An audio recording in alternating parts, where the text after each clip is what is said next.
సరిగ్గా October November 2023 సంవత్సరంలో తెలంగాణలోని లక్షలాది మంది యువతని రెచ్చగొట్టి తెలంగాణలో ఆనాడు అప్పుడున్న కేసీఆర్ గారి ప్రభుత్వం మీకు ఉద్యోగాలు ఇవ్వలేదని, నోటిఫికేషన్లు ఇవ్వలేదని, పరీక్షలు సరిగా నిర్వహించలేకపోతున్నదని, అసమర్థ ప్రభుత్వం అని అవాకులు చెవాకులు పేలి తెలంగాణ యువత మనసు ఖరాబు చేసి తమ రాజకీయ నిరుద్యోగాన్ని తీర్చుకోవడానికి ఆనాడు రాహుల్ గాంధీ గారు, అదేవిధంగా రేవంత్ రెడ్డి గారు, ఈ ఇద్దరు రాజకీయ నిరుద్యోగులు కూడా తెలంగాణలోని యువతని, తెలంగాణలోని నిరుద్యోగుల్ని రెచ్చగొట్టి ఆనాడు ఎన్నో రకాల ఆశల వాతావరణాన్ని కల్పించే ప్రయత్నం చేసినారు.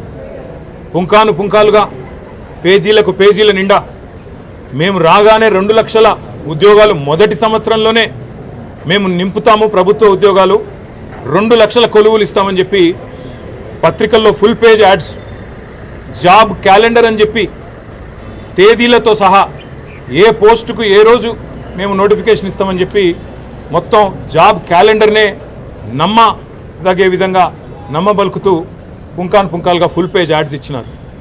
ఈరోజు మొదటి సంవత్సరంలో 2 లక్షల ఉద్యోగాలు ఇస్తామని చెప్పిన కాంగ్రెస్ పార్టీ తమ ఉద్యోగాలు అయితే తెచ్చుకున్నారు. ఇద్దరు రాజకీయ నిరుద్యోగులు, ఒక ఆయననేమో ముఖ్యమంత్రి అయిండు, మరొక ఆయననేమో జాతీయ స్థాయిలో ప్రధాన ప్రతిపక్ష నాయకుడు అయిండు. కానీ తెలంగాణలో ఇస్తానన్న 2 లక్షల ఉద్యోగాలు మాత్రం ఇంతవరకు అతి లేదు, గతి లేదు. ముఖ్యంగా ఒక్క నోటిఫికేషన్ కూడా ఈరోజు వరకు 7 నెలల్లో ప్రభుత్వం ఇవ్వలేదు.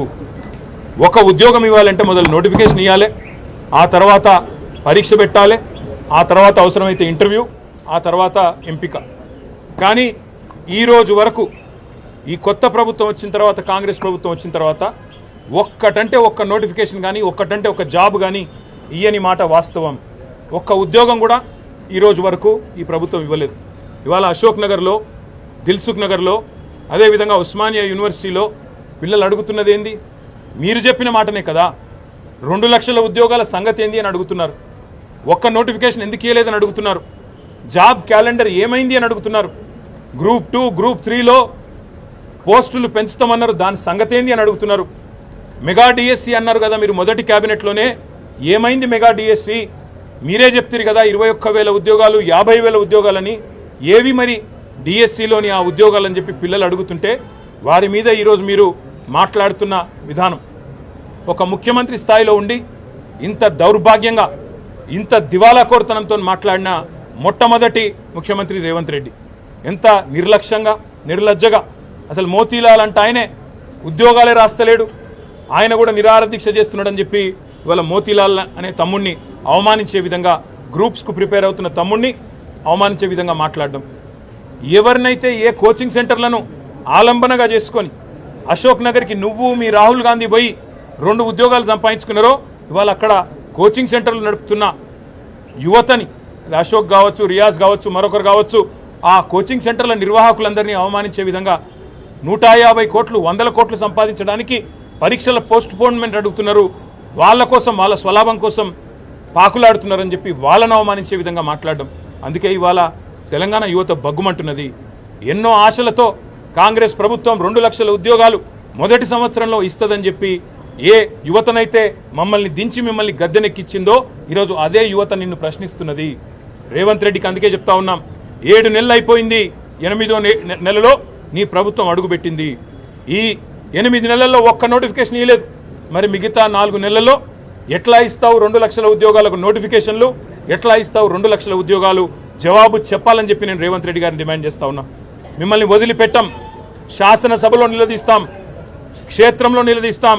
ఏ పిల్లలనైతే నువ్వు మోసం చేసినావో ఆ పిల్లలకు మేము అండగా ఉంటాం.